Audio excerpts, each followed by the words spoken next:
Well guys, here is another video for the other type of inflation, which is cost push inflation. We did a small video about demand pull inflation. This is cost push inflation, inflation caused by increases in cost of production, where aggregate supply reduces. So we know that cost of production affects aggregate supply.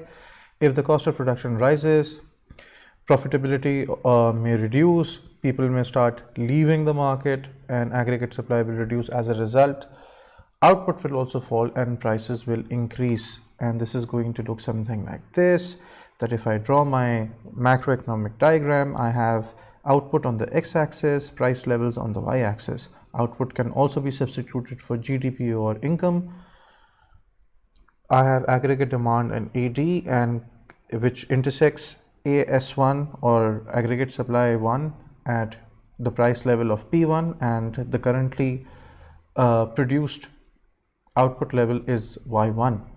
If aggregate supply decreases to AS2, we see that the output decreases from Y1 to Y2 and price increases from P1 to P2. That means the price levels are rising. The important point in all of this is that unlike demand pull inflation, cost push inflation has a problem that not only the prices are rising, the output is also falling. So this kind of inflation tends to hurt economy a lot more than demand pull inflation generally. Why would cost push inflation happen in the first place? It could be because wages are rising. Wages may increase more than productivity of labor. That means people are demanding more salaries than they are actually producing result or goods.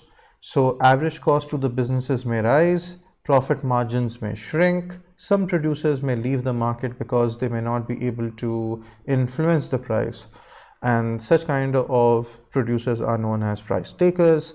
So they may leave the market because they would say, okay, yeah, at this level of profit we will not be able to operate, so goodbye, we are out of here.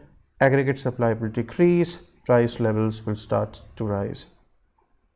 As price rises, now labor may want another wage increase, right? So they may come back again to the boss man and would say, okay, hey boss, the prices are rising again, so please, we want another raise. Or they may ask the trade unions to impart pressure on businesses, which would make the prices rise again, and this would result in a wage price spiral.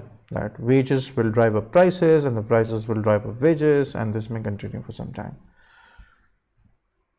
The other cause for cost push inflation could be the value of domestic currency is falling, which means imports are more expensive. Now, if imports are inelastic, such as oil, industrial chemicals, that means now your imports are more expensive. You're spending more on your imports. Your costs are increasing. Aggregate supply will decrease because the cost of production is increasing.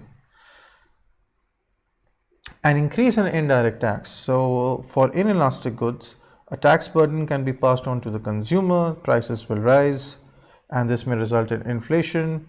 Increase in price of essential raw materials can also drive up the cost of raw materials, as we had discussed earlier.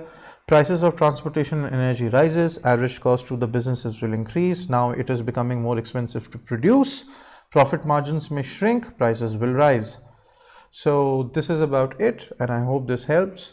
In cost push inflation, please remember that aggregate supply will decrease, which is going to result in an increase in price levels and a reduction in output, and this is generally more harmful than demand pull inflation. I hope this helped. Bye bye.